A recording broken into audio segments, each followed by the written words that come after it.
As you all know, the Trump administration's national security strategy gives pride of place to the theme of competition.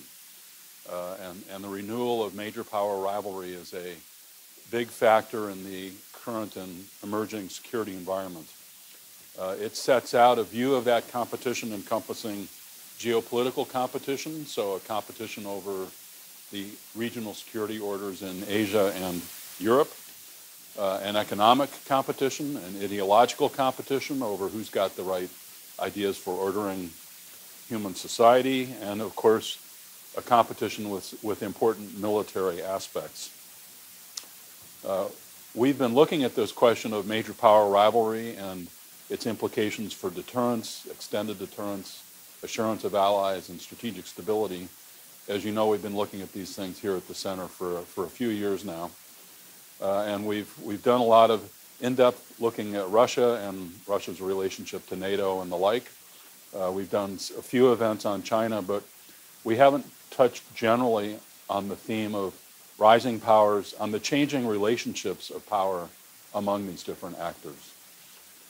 We've looked at their national strategies, but not so much the phenomenon of changing power relationships. And as we all know, China's rise is one of the big questions of the 21st century. China would say it's about returning, not just rising. But how to think about China's rise. Part of the reason we invited Corey Shockey here a few weeks ago was to talk to the theme of the experience of the power transition between the United States and the United Kingdom that occurred in the last century as a possible model for understanding power transitions today.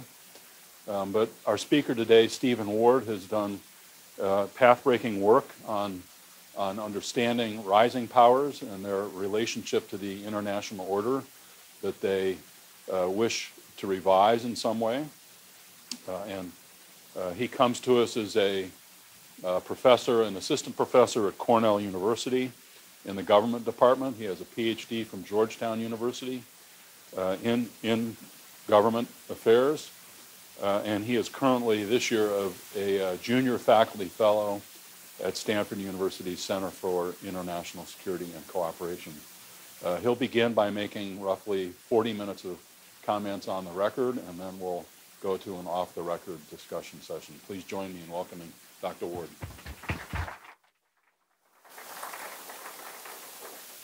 Thanks so much, Brad, and thank you all for having me and coming out. I'm going to talk to you today about the development of revisionism in rising great powers.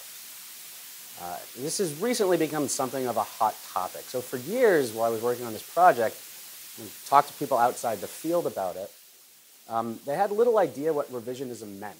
They usually thought that I was doing a project about radical new interpretations of history or something like that.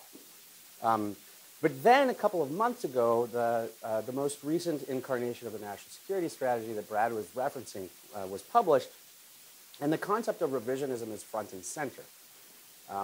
The authors of the NSS label China and Russia revisionist powers.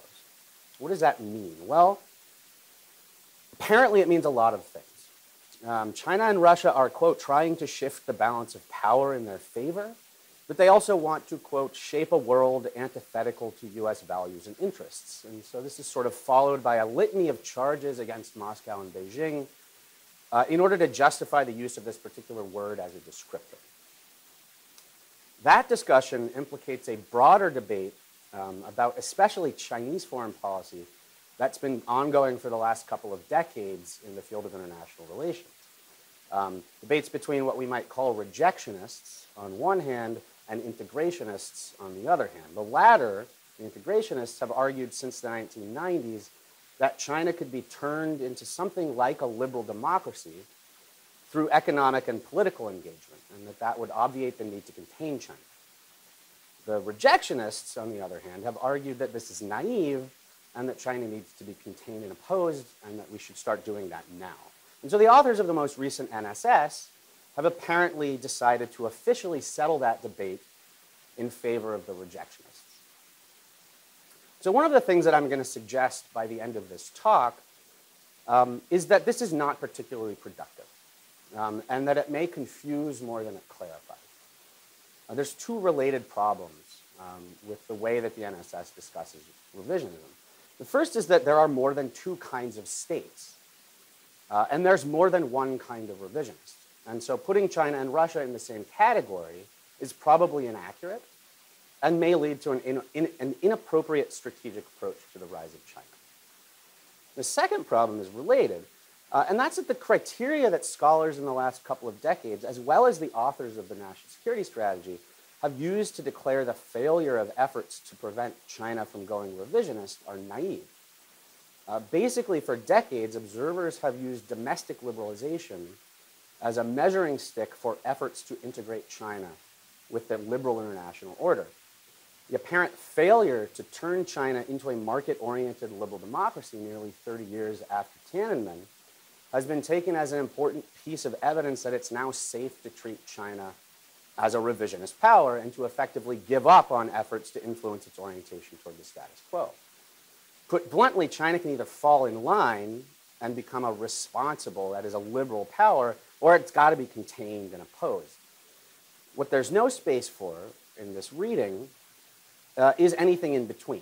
There's no space for a China that doesn't liberalize, that exercises influence and seeks to increase its status in the world, but that doesn't necessarily constitute a threat to vital American interests.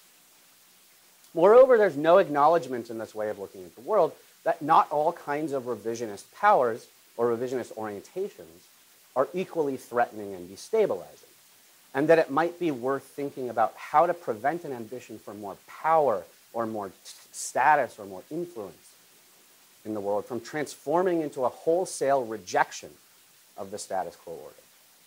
So that's where this talk is headed in terms of implications for the United States grand strategic orientation. But I'm going to get there in a sort of roundabout way by talking about theory and history. So the rest of the talk is going to be based on my recently published book. It's entitled Status and the Challenge of Rising Powers. It was published by Cambridge University Press late last year. If you're interested in obtaining a copy, please email me for a discount code because it is currently far too expensive. But the book is about generally the ways in which ambitions for status influence the foreign policy trajectories of rising great powers. The argument in a nutshell is that the appearance of unjust and permanent obstacles to the achievement of ambitions for higher status or standing in the world activate social, psychological, and domestic political mechanisms that push rising states toward rejecting, protesting, and lashing out against, rather than seeking to rise within and perhaps reform prevailing institutional and political orders in the international system. And that sort of orientation makes rising states particularly dangerous. It empowers hardliners, and it reduces constraints on aggressive moves abroad. So I'm going to develop the argument very briefly in two steps. First, I'm going to talk about how I conceptualize revisionism. It's one type of orientation toward the status quo. And then I'm going to lay out an original theoretical framework linking obstructed status ambitions to shifts toward what I call radical revisionist orientation. And then I'll talk in far too superficial detail about the theory in action in three cases in which rising great powers adopted deeply revisionist foreign policy orientation with disastrous consequences. And finally, I'll talk a little bit about what I think this means for the United States as it faces a rising and increasingly ambitious China. So what is revisionism? Well, very simply, revisionism simply refers to an attitude of dissatisfaction with and a corresponding desire to change some element of the current state of affairs in the world. Much like the way that the authors of the national security strategy use the term, is unhelpfully broad. Right? That could mean a lot of things, and not all of them are equally dangerous or problematic at all. So what I do in the book is to gain a little bit more granularity by distinguishing between two different dimensions along which states can be dissatisfied with the current state of affairs in the world. The first is what I call the distributive dimension. So states can be dissatisfied with how much of something they have. right? You can be dissatisfied with how much power you have, you can be dissatisfied with how much influence you have, you can be dissatisfied with how much status you have, you can be dissatisfied with how much territory you have, how much wealth you have, right? The second dimension is what I call the normative dimension. States can also be dissatisfied with the rules, principles, and norms that constitute order in the international system. So what do I mean here? Norms, rules, and principles are intersubjective understandings or shared ideas that have at least three kinds of effects on the way that states interact. First, they produce and sustain social hierarchies by effectively telling states about what kinds of actors have what kinds of rights and privileges in the world. So sovereignty, for instance, is an institution that gives states particular rights and privileges that other kinds of political entities don't have. Great powers, as another example, like that's sort of a social club whose members have particular rights and privileges. For instance, great powers have the right to an exclusive sphere of influence while other states don't. Right? The second function that norms, rules, and principles perform is that they provide bases for legitimate action in world politics. For instance, the notion that the balance of power is worth upholding has been used this way, especially in Europe during the 19th century. So has the normative commitment to human rights or non-proliferation. Right? Actors make reference to these principles as ways of legitimating what they do abroad. And then finally, norms, rules, and principles directly proscribe and prescribe particular kinds of actions by particular kinds of actors. So the core wager that I'm going to make, that I make in the book, is that it's useful to distinguish between, not just between states that are satisfied and dissatisfied, which is what most people do when they talk about revisionism versus status quo. It's also useful to distinguish between states that are dissatisfied along different dimensions. So making this move yields four kinds of ideal, typical orientations toward the status quo. Kind of imagine a 2x2, right? Political scientists love their 2x2, and so I have one in this book, of course. Along one dimension, we have your orientation toward the distributive dimension of the status quo, and along the other dimension, we have your orientation toward the normative element of the status quo, right? So the first sort of ideal, typical orientation toward the status quo is simple total satisfaction. Right? Some states, for instance, Great Britain before the First World War, are basically satisfied with the distribution of stuff in the international system, and also basically satisfied with the sort of constitution of the order. Second, you might have states that are dissatisfied with the distribution of stuff in the system, but still willing to live within the status quo's normative and institutional framework. I call these distributive revisionists. And there are states like Prussia or Germany under Bismarck, or Japan during the decades leading up to the 1930s, but not during the 1930s. The third orientation is sort of a state dissatisfied with the status quo's normative framework, but fundamentally uninterested in challenging the distribution of resources in the system. So there's fewer obvious examples to point to here, but Japan under the Tokugawa might be one. They sort of didn't want to live inside the Sino-centric order, but also weren't really interested in changing the distribution of resources in the order. Or the very early Soviet Union might be another. Right? And then finally, you have states that are dissatisfied at both levels. These are states that are interested in challenging the status quo distribution of resources and are dissatisfied with the order's normative and institutional constitution. I call that fourth category radical revisionists, and I argue that they're more dangerous than the other two kinds of revisionists. These states are more dangerous because they're likely to be fundamentally less constrained. Distributive revisionists, for instance, are able and willing to signal respect for the institutional foundation of the system, which should keep their distributive ambitions in check to some degree. But radical revisionists, on the other hand, value protesting and rejecting the status quo's institutional foundation. And that removes that constraint and actually introduces an additional incentive to behave aggressively and disruptively. So the big question here is why a rising power would adopt a foreign policy orientation that paired distributive revisionism with a very public, visible rejection of the deeper institutional and normative basis of the status quo. Doing so has little obvious strategic benefit, and it's more likely to alarm other states and thus make a counterbalancing response more likely. Right? So my answer to this question involves the psychology and domestic politics of international status ambitions. So status is an increasingly popular concept in the field of international relations. I cannot do it justice in the next 30 minutes, but I'll give you a brief introduction to the concept. So status refers to an actor's position or rank in a social hierarchy. So I want to highlight a couple of points related to status that are sort of important to understand in lieu of a full introduction. So first, status is inherently relative. Status involves comparisons between self and other along relevant, consensually valued dimensions. So this means that status seeking involves acquiring consensually valued characteristics or competently performing consensually valued practices in ways that are supposed to change the attitudes of relevant others about where the status seeker belongs in the hierarchy. So as an academic, if I want to advance in status in the field of academia, then I need to acquire consensually valued characteristics like publications or good teaching evaluations in order to change the way that my peers perceive me, right? So that's the first one. Status is relative. Second, status is also inherently social.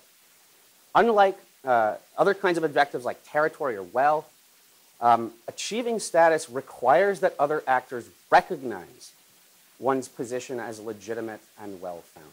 So again, as an academic seeking status, if I publish a lot in well-respected journals, that does not necessarily imply that I will achieve status. Status comes from being recognized by my peers, right? And finally, individual concerns about status scale across entities of different sizes and levels of aggregation. So people care about their own positions and interpersonal hierarchies, but they also care about the positions of groups with which they identify in intergroup hierarchy. Right? This is one of the fundamental insights of social psychology, especially social identity. Right? So you might care about your own status within this organization, but you might also care about the Oakland A's status relative to other sports teams. Or you might care about your alma mater's status relative to other institutions of higher learning. And what's really important is that this implies that people also care about the status of their states in international hierarchy. So why do individuals care about status? And especially, why do individuals care about the status of the state that they identify with? Well, there's a variety of potential reasons, but I want to highlight two important answers to this question. First, we care about status because we derive self-esteem from the status of groups that we identify. This is kind of fundamentally a psychological and emotional reason. And this is likely to be especially true of strong nationalists. Right? Strong nationalists are, sort of by definition, people who care a lot about the state as an in-group. Those people are going to care a lot about the state's stats. Right? Second, leaders are likely to care about the status of their own state for domestic political reasons as well.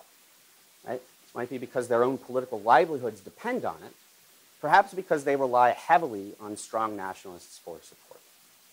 Right?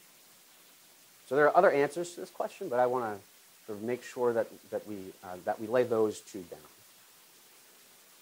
So a final point to highlight is that states whose material capabilities or fortunes in the world appear to be improving, in other words, rising powers like China, they're likely to develop increased status expectations or ambitions.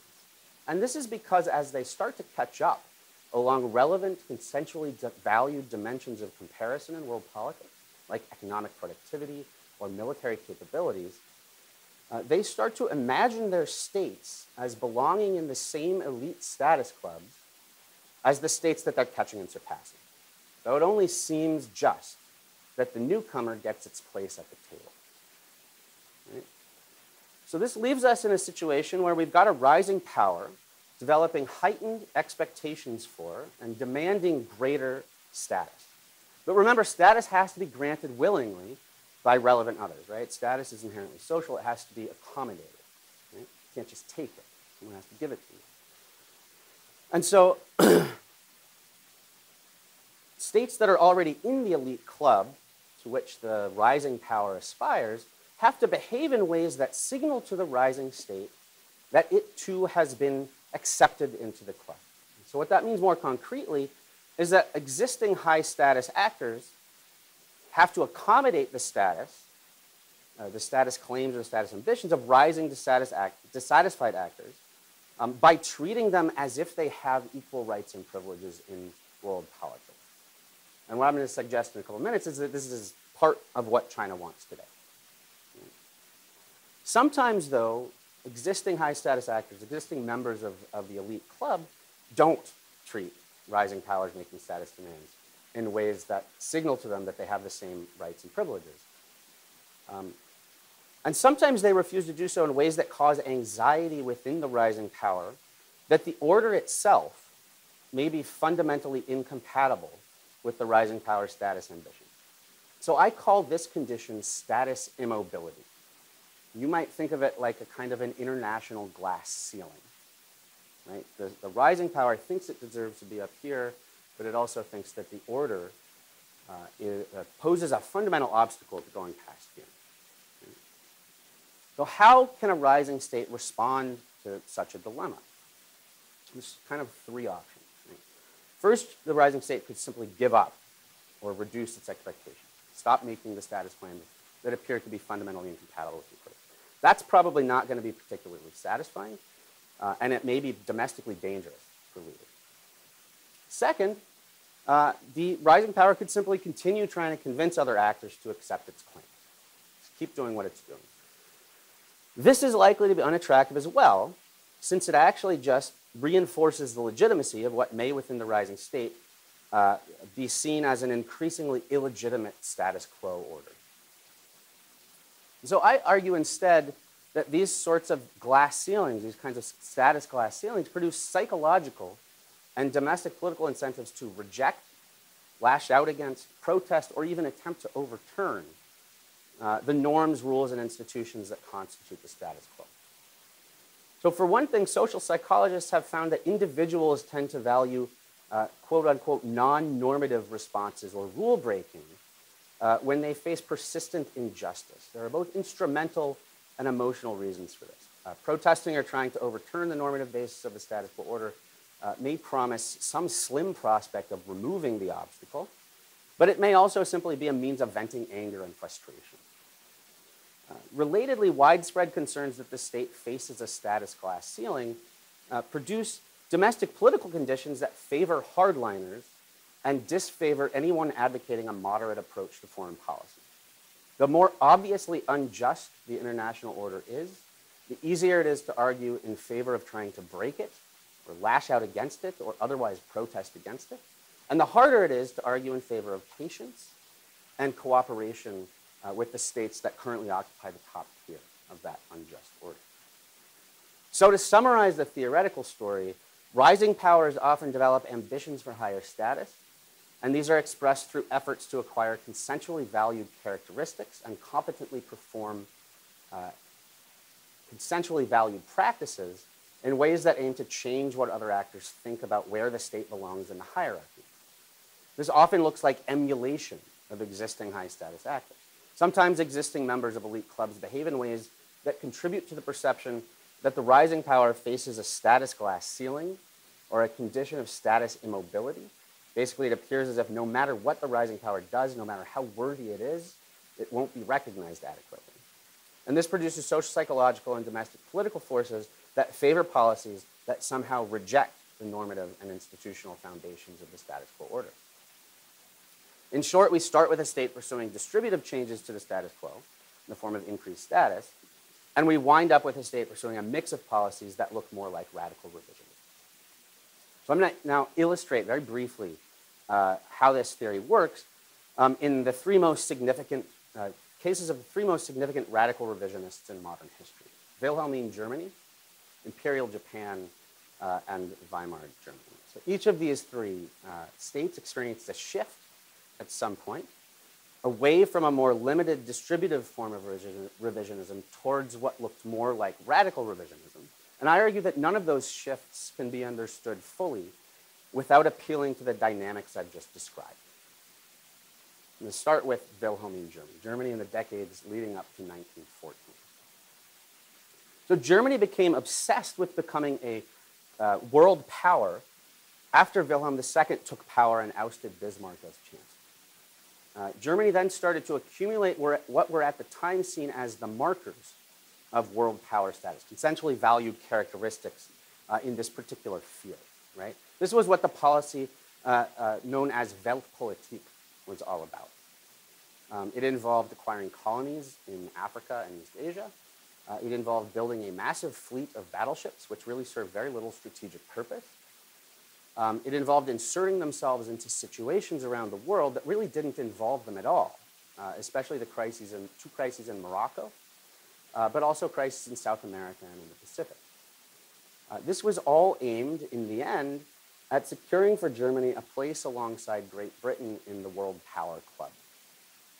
But that required that the British recognized that Germany belonged in the club by treating Germany as if it had legitimate access to the same rights and privileges that the United Kingdom did. Two rights and privileges in particular stood out to the Germans.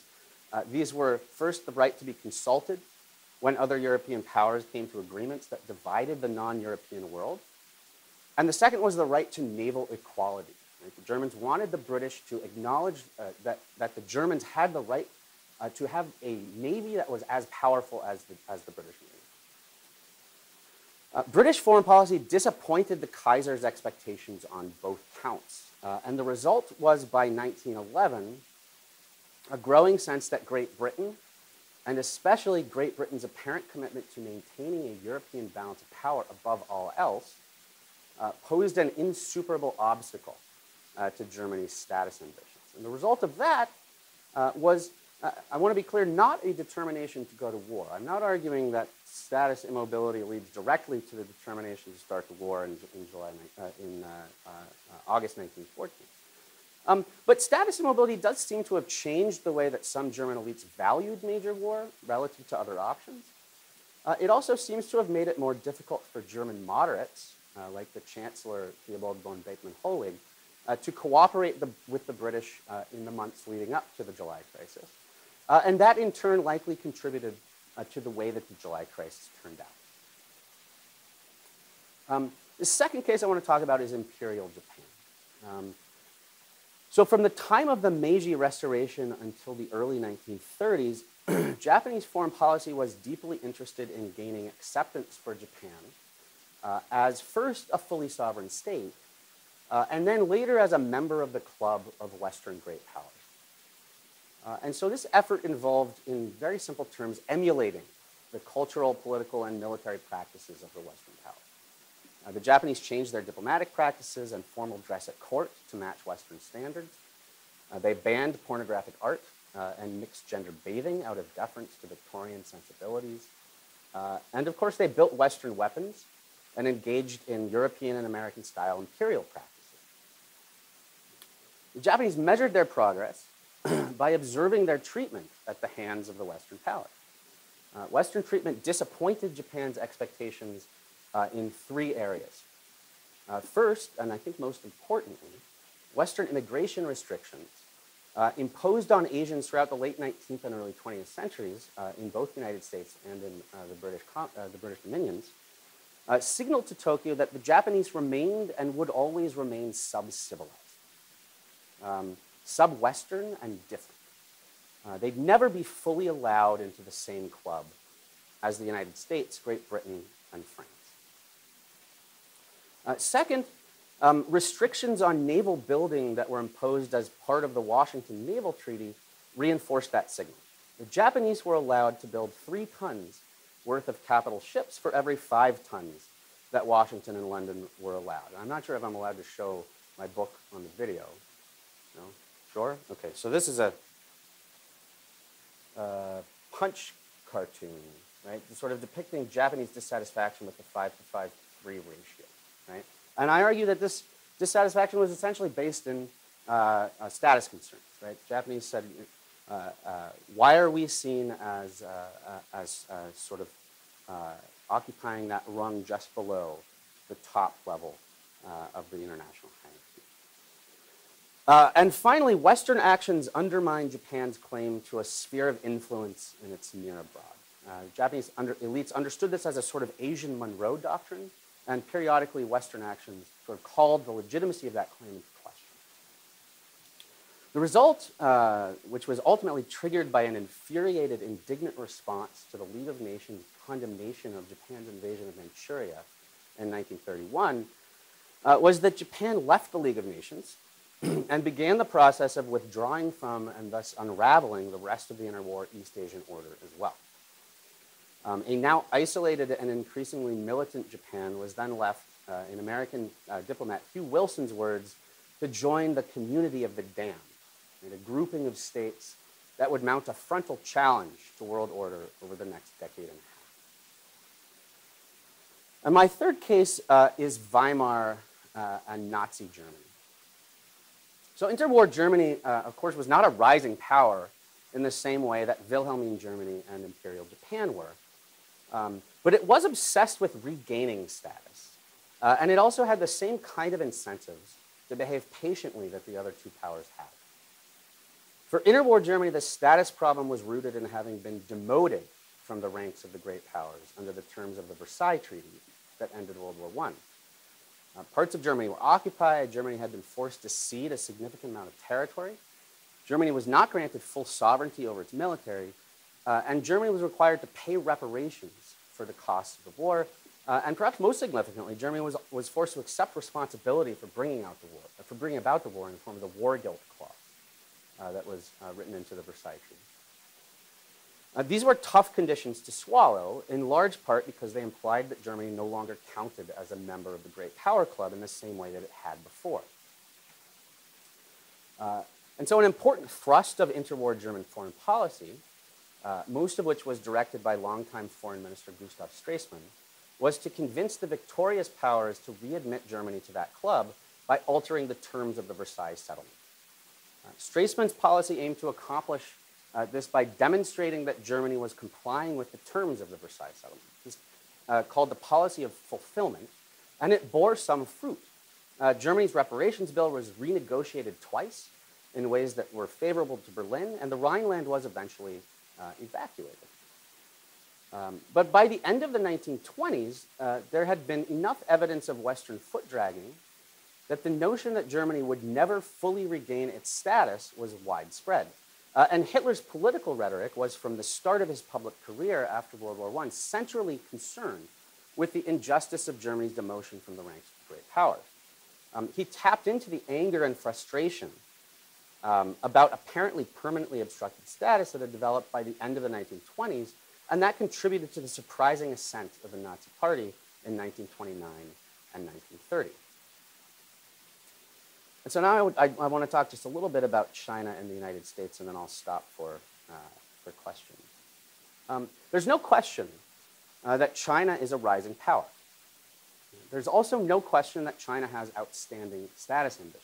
Talk about the China Dream, the, quote, new major power relations, the South China Sea, and the Chinese aircraft carrier program is shot through with status anxiety and status dissatisfaction.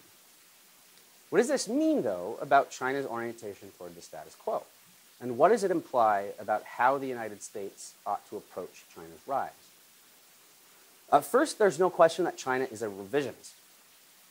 But what kind? I want to suggest that China remains for now a distributive revisionist, primarily concerned with increasing its status and its influence in East Asia.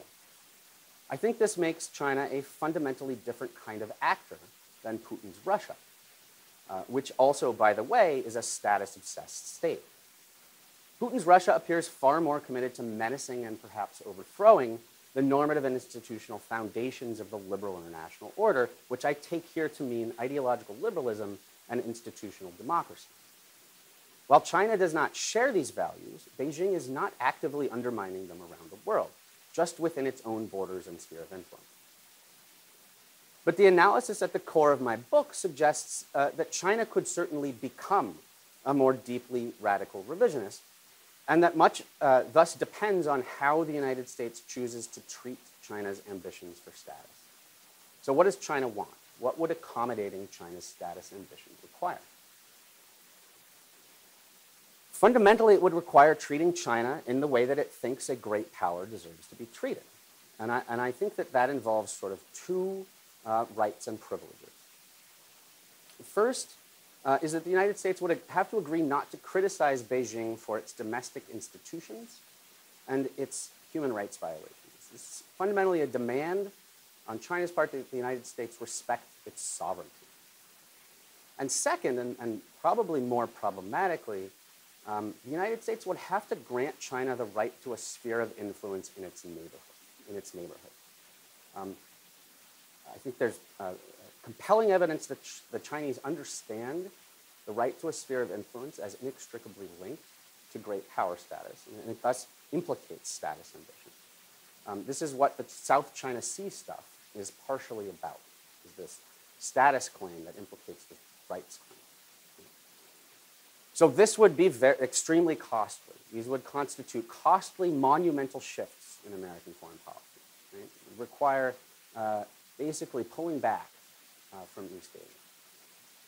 That would not be easy to do, either strategically or domestically. And I don't mean to imply that I'm advocating accommodation. Right?